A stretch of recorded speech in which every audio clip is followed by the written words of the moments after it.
ya. Jadi Alkitab itu di benak kita udah harus ini ilmu, regulasi, hukum. Ini di Quran surat Al-Imran 79 ya. Wa makana li basarin, nggak pakai ka ya. Makana li basarin nggak pakai waw. Makana li basarin ayu tiyahu Allahu al-kitaba wal hikmata wan nubuwah. Ila itu gitu.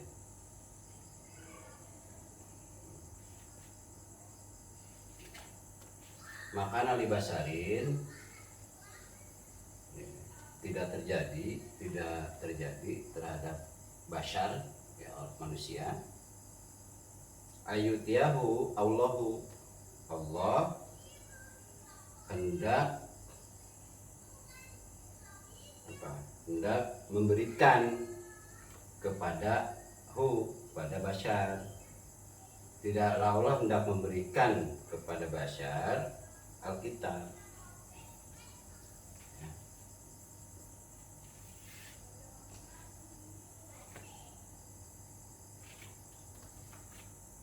Alkitab itu di sini didefinisikan. Yang maksud Alkitab itu wawunya di sini wawu ditafsir. Yang artinya adalah yaitu al-hukmu wan nubuwah. Jadi yang dimaksud kitab Allah itu ya regulasi ilmu atau Alkitab itu adalah ini hukum dan nubuwah. Ketetapan hukum, regulasi. Maka di sini secara mana kita pahami Al-Quran dan As-Sunnah itu di Quran 379 nih, bisa diperiksa. Ini konteksnya ayat ini ya. Allah hendak memberikan kepada bashar ya, manusia itu Alkitab, yaitu al-hukmu wan nubuwah ya. Dengan tujuan ya, nanti diperiksa ya, untuk tidak mengatakan jadilah kalian hamba-hamba jadilah kalian ibadan li ya. Jadi para pengabdi hidupku, pada pengabdi hidupku gitu. Nah, tidak untuk mengatakan itu gitu kan. Allah memberikan kitab itu bukan untuk mengatakan kepada manusia agar manusia menjadi abdi-abdi kehidupannya gitu ya.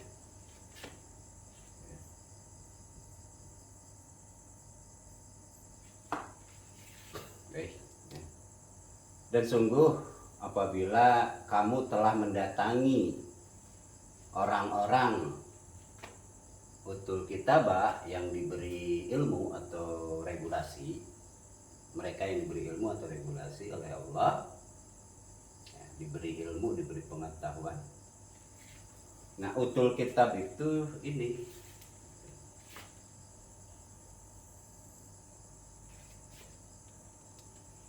definisi utul kitab di ayat ini adalah ini.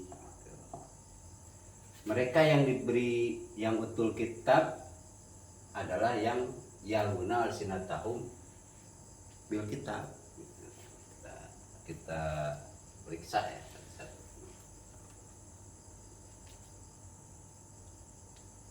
A'udzubillahi minasyaitonirrajim. Bismillahirrahmanirrahim. Minal ladzina hadu yuharrifuna al-kalima an mawadihi wa yaquluna sami'na wa asaina wasma' ghairu musma'in wa ra'inan layan bi alsinatihim wa ta'nan fid din walau annahum qalu sami'na wa ta'na wasma' wanzurna lakana khairal lahum wa aqwam walakin la'anahumullahu bi kufrihim fala yu'minuna illa qalila. Ya, di sini juga di akhir ya ada gitu kan, ketika dijelaskan di ayat ini tidak semuanya yang demikian, tapi ada yang tidak yaluna alsinatahum gitu, tapi yang yatlunal kitab alat haqqa tilawati gitu. Mereka membaca, memahami, mengerti kitab itu dengan sebenar-benarnya, memahami, membaca gitu. Sesuai mawadihi, sesuai kedudukan yang sebenarnya, maksud yang sebenarnya dari kalam Allah ya.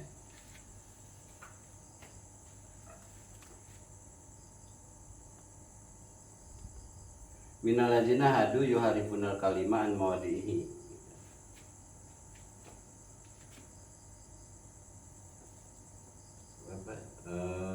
Ini di sini ya, ya di 446 itu yuharifuna al kalima an mawadihi.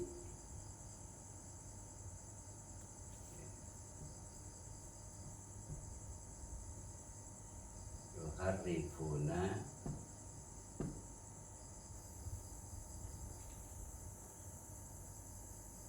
al kalima an mawadihi.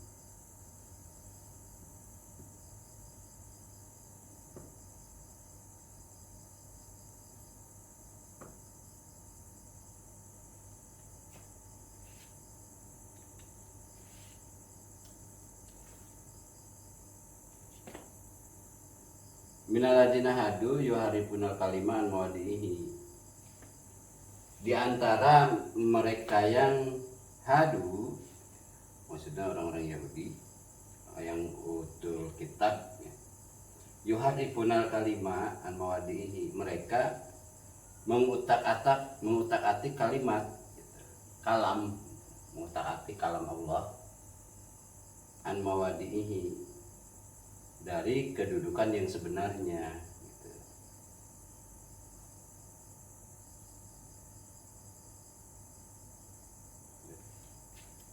Dari kedudukan yang yuharifunal kalimah mawadihi, dari kedudukan yang sebenarnya.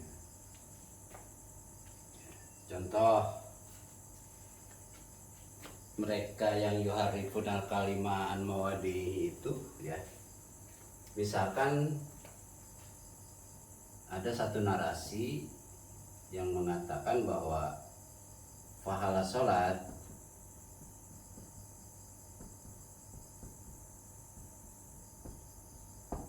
itu di akhirat nanti setelah mati.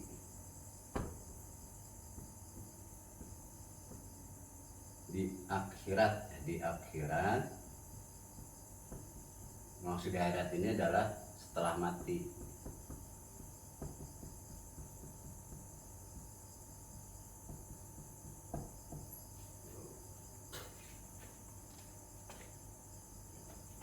Yuharifunal kalimah mawadihi, mereka mengutak-atik kalam Allah gitu, secara makna dari makna yang tidak sebenarnya gitu. Dari mana yang sebenarnya gitu, diutak-atik, bukan begitu tapi begini. Contoh pahala sholat itu dibangunlah narasi bahwa pahala sholat itu di akhirat setelah mati, bukan di dunia. Nah sementara ada satu kalam ya, tentang sholat yang sesuai gitu kan, dengan kedudukan makna atau maksud yang sebenarnya. Pahala sholat itu adanya di dunia gitu. Itu apa pahala sholat di dunia? Satu, tercegah dari perbuatan keji dan mungkar.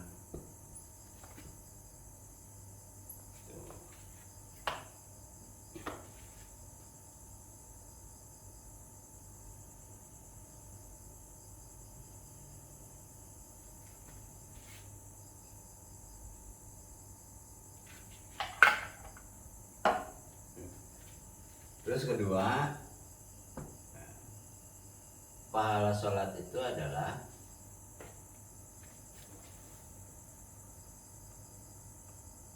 kemampuan kita untuk meninggalkan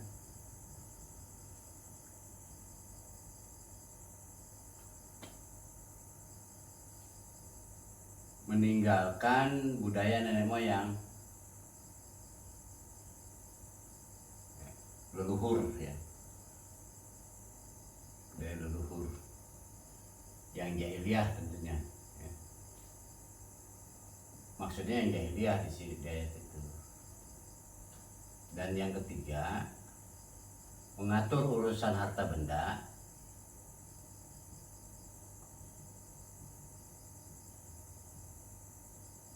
menurut kehendak Allah.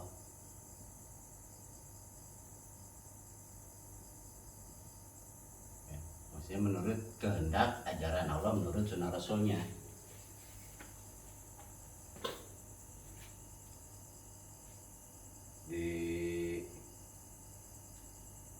Ini ada ayat ya dalam Al-Quran.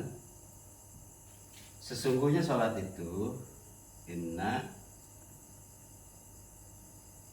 sholata tanha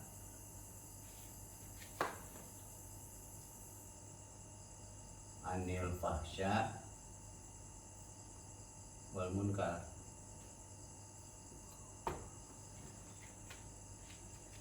Sesungguhnya sholat itu, ini tanha ya, tanha. Sesungguhnya sholat itu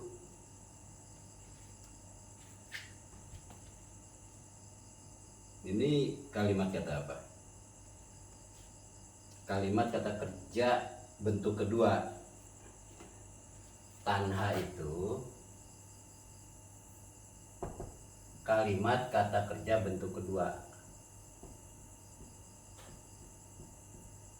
artinya sedang atau akan gitu ya. Fi'il mudhari. Fi'il mudhari. Ini fi'il mudhari, kata kerja bentuk kedua, sedang atau akan. Domir mustatirnya anta. Apa hiya ya, domir mustatirnya hiya. Naibul fa'il dari sholat.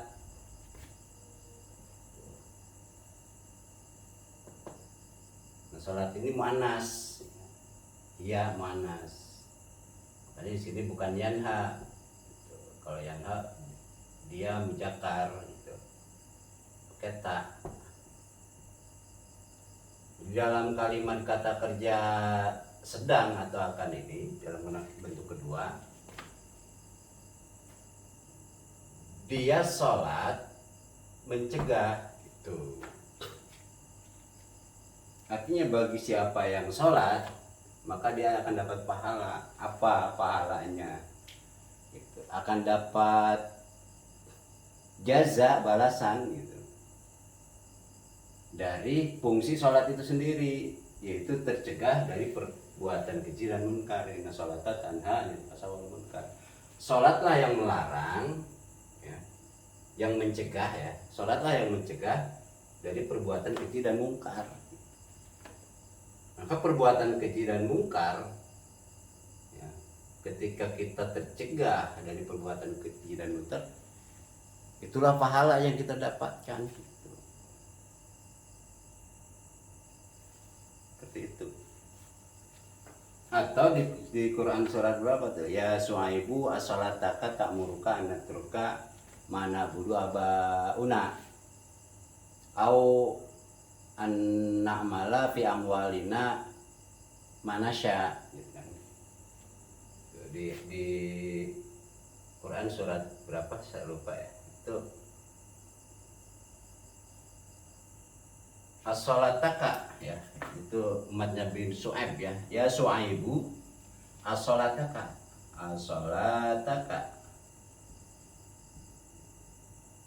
tak muruka ya, salat tadi ya, itu muannas ya, hiya, domirnya hiya. Nih, tak muru ada dalam kalimat kata kerja sedang, di kata kerja bentuk kedua. Artinya dia sholat memerintahkan kepadamu gitu. Tamuruka anatruka, wahai Su'aib, apakah sholat kamu memerintahkan kepadamu agar kami natruka, meninggalkan budaya jahiliyah, budaya nenek moyang, budaya yang tidak menurut ajaran Allah, tidak sesuai dengan ajaran Allah menurut sunnah Rasulnya. Apakah sholat kamu wahai Su'aib dia sholat itu memerintahkan kepadamu untuk agar kami meninggalkan budaya nenek moyang kami gitu, peradaban nenek moyang kami, atau terkait perihal pengelolaan harta benda, apakah boleh menurut kehendak kami gitu, dalam pengertian harta benda menurut kehendak Allah gitu, sesuai dengan pengelolaan perihal harta benda menurut kehendak ajaran Allah menurut sunnah Rasulnya. Nah, ini pahala gitu.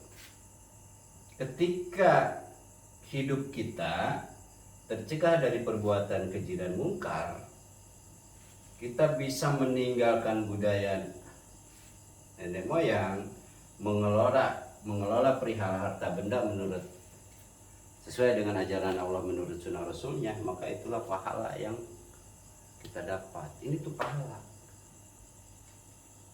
Di akhirat bagaimana? Akhirat itu adalah hari akhir ya, hari terakhir, yaumul akhir, hari terakhir. Akhirat itu hari akhir. Nah, setiap manusia itu punya hari akhirnya. Secara individu, secara pribadi, Allah telah tetapkan hari akhirnya. Setiap napas, setiap yang berjiwa itu punya hari akhir, yaitu kematian secara biologis. Itulah hari akhir. Jadi yaumil akhir itu hari dimana kita berakhir gitu. Nah, makanya di surat Al-Baqarah, innahu laminas sholihin ya, sesungguhnya dia Ibrahim laminas sholihin. Innahu fil akhirati ya, fil akhirati laminas sholihin. Sesungguhnya dia Ibrahim di akhir kehidupannya ya, artinya di hari terakhir dia hidup secara biologis ya, benar-benar termasuk ke dalam para pelaku perbuatan yang tepat gitu, perbuatan yang tepat ya, sesuai ajaran Allah menurut sunnah Rasulnya gitu. Itu di akhirat gitu, di hari akhir ya, di hari akhir gitu, di hari kita, di yaumil akhir, di hari terakhir kita. Kullu nafsin dha'iqatul maut. Bahkan sebuah peradaban juga ada dha'iqatul maut. Sebuah masyarakat juga ada dha'iqatul maut. Wa fil akhirati, di hari terakhir, makanya kita sering, semoga bagi yang meninggal ya, yang meninggal kita sering mendoakan semoga husnul khotimah, baik di akhir gitu. Di akhir gitu, baik di akhir kehidupannya. Di dalam kehidupan terakhir dia Ibrahim termasuk orang-orang yang waktu dia belum berakhir, belum mati ya, dia termasuk orang-orang yang berperilaku tepat sesuai ajaran Allah menurut sunnah Rasulnya. Itu yang melahir itu masing-masing beda yang melahirnya. Setiap jiwa itu, setiap nafas itu hari akhirnya masing-masing beda. Hari akhir saya, hari akhir yang lain ya, hari akhir yang orang-orang yang lain itu masing-masing berbeda. Wafil akhirati, dan di akhirnya, di hari terakhir dia gitu kan, apakah kita termasuk orang-orang yang berbuat tepat menurut ajaran Allah sesuai sunnah Rasulnya atau tidak, kan tinggal gitu.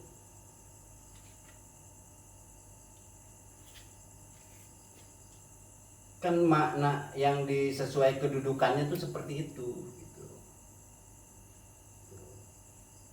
Mawadihi itu kedudukan, makna yang sebenarnya yang dimaksud oleh Allah itu seperti itu. Pahala sholat itu tercegah dari perbuatan keji dan munkar.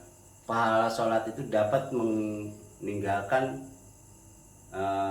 budaya nenek moyang. Pahala sholat itu dapat mengatur urusan perihal harta benda menurut ajaran Allah, sesuai ajaran Allah menurut sunnah Rasulnya. Itulah pahala gitu, karena kebaikan di situ yang kita dapatkan. Di akhirat ya, di hari akhir kita termasuk orang-orang yang berperilaku tepat menurut ajaran Allah sesuai dengan sunnah Rasulnya. Nah, bagaimana setelah kematian itu? Setelah kematian dan sebelum hidup itu adalah hal gaib. Itu adalah hal gaib yang kita tidak diberi pengetahuan tentang itu gitu.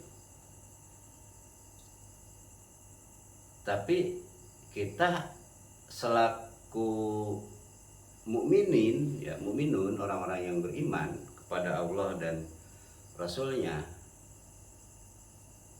ya harus membenarkan adanya al-gaib, yu'minuna bil gaib kan gitu. Di surat Al-Baqarah tuh yang dimaksud dengan al-muttaqin itu ya, zalikal kitab la raiba fihi hudal lil muttaqin ya, petunjuk ya, pedoman bagi mereka ya, para penjaga ya, para pemelihara, para pemimpin ya, pemimpin diri, pemimpin keluarga, pemimpin masyarakat gitu. Itu muttaqin namanya.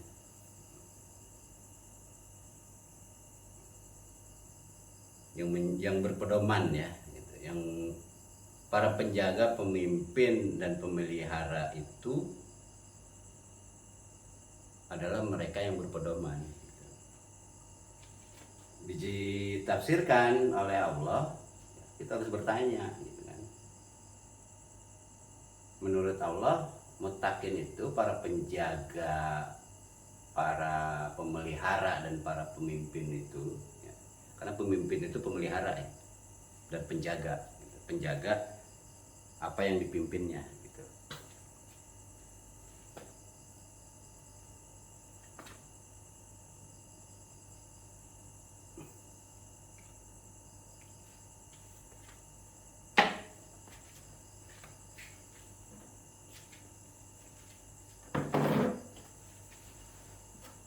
Ya.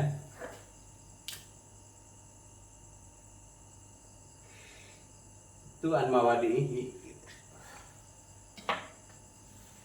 Tadi apa yuminuna bil ghaib ya. Di Al-Muttaqin itu dijelaskan di ayat berikutnya di surat Al-Baqarah. Allazina yuminuna bil ghaibi wa yuqimuna sholata wa mimma razaqnahum yunfikun.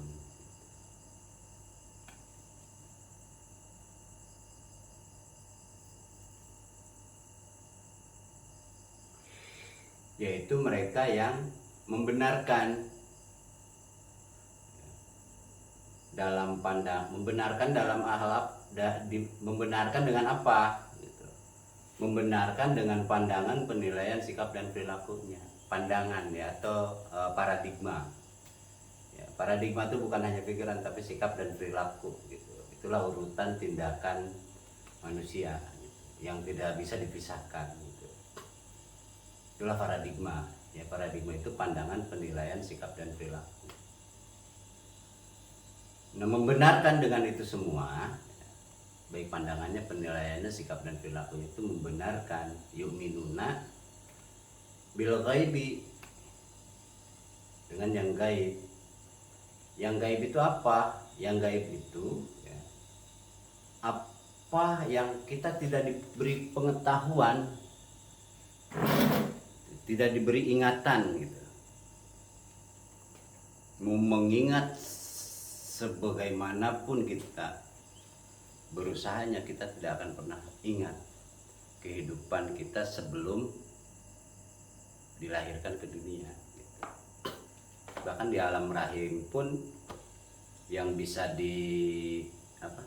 dieksperimenkan kita nggak ingat gitu. Sama halnya di akhir kehidupan kita yang disebut akhirat itu, setelah di akhir kehidupan mati, di sana kita nggak diberi pengetahuan itu. Adapun surga dan neraka, gambaran itu merupakan gambaran kehidupan dunia. Karena banyak ulama yang mengatakan apapun yang kita bayangkan tentang surga dan neraka, tentang kehidupan setelah kematian, bukan itu. Silahkan dicari literasi itu ya. Bukan itu. Kita nggak pernah bisa membayangkan, mengira-ngira dan lain sebagainya. Ayat-ayat Allah itu untuk kehidupan kita sebelum kita mati gitu. Kebijakan-kebijakan Allah itu dari juz 1 sampai juz 30 itu merupakan hudan, pedoman yang harus diobjektifikasikan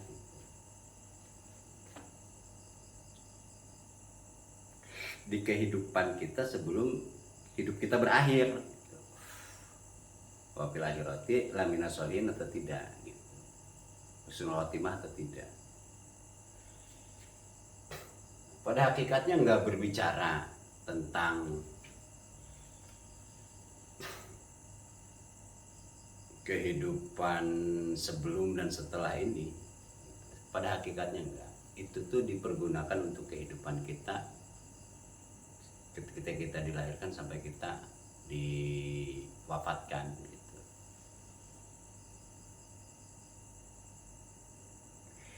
Ada informasi-informasi gaib yang digambarkan di dalam Al-Quran tentang kehidupan kita di alam ruh gitu kan, di alam nanti, bahwa nanti juga ada kehidupan gitu. Nah, ini menunjukkan bahwa kalimat khalidina fiha itu, jadi pada hakikatnya kehidupan itu abadi. Cuman abadi di dalam kehidupan nur dan abadi di dalam kehidupan zulumat. Jadi katakan abadi karena ketika kita wafat pun kita dihidupkan kembali, secara kita dihidupkan kembali, dan kita dapat informasi itu dari Al-Quran.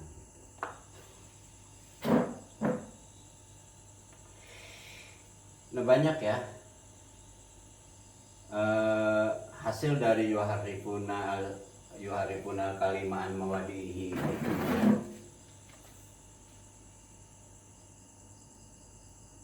banyak melahirkan sebuah perspektif-perspektif, isme-isme, aliran-aliran, paham-paham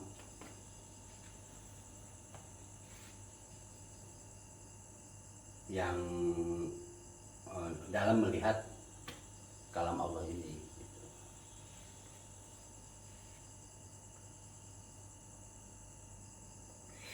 Banyak ya narasi-narasi alur kitab, dia secara teks nggak bisa merubah ini, tapi secara konteks mampu merubah dari maksud yang sebenarnya, dari kedudukan yang sebenarnya. Seperti narasi umat Islam terpecah belah menjadi 73 golongan, itu juga narasi Yahudi. Dan terhadap hadis itu Barat sangat berkepentingan sekali untuk mempertahankan dan mengembangkan dan mengupload narasi itu, untuk mempertahankan perpecahan umat Islam. Akhirnya ya satu dengan yang lainnya saling menyalahkan, saling mengkafirkan, lebih parahnya lagi ya merasa paling benar dan lain sebagainya gitu.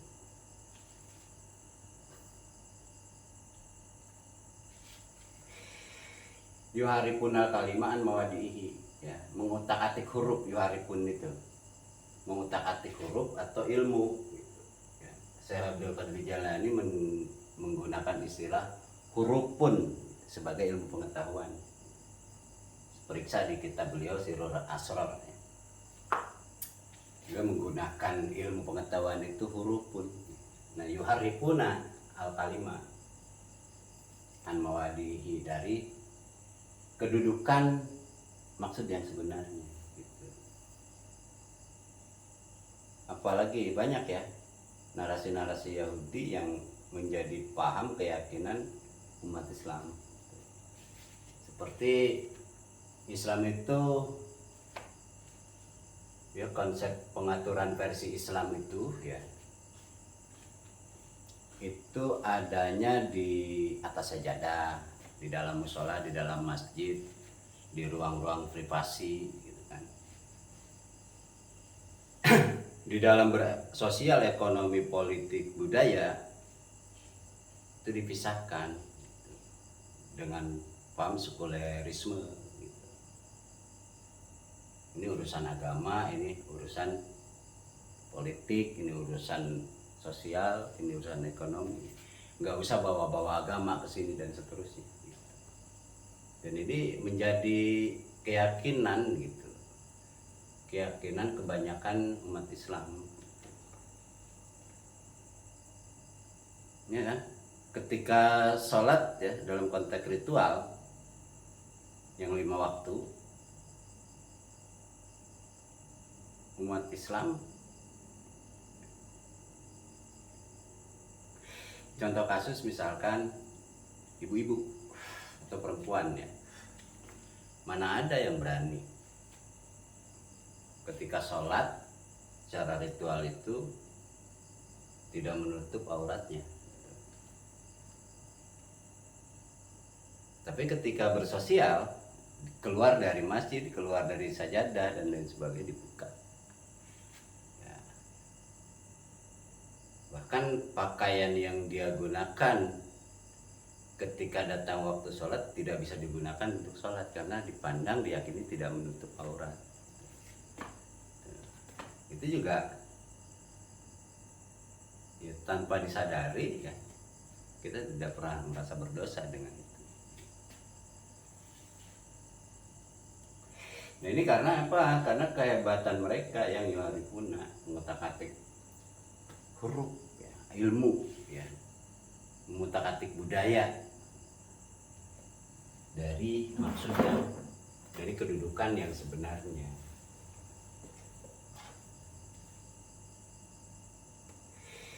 Di ayat ini yaluna alsinatahum bil kitabi litasabuhu minal kitab wa ma huwa minal kitab.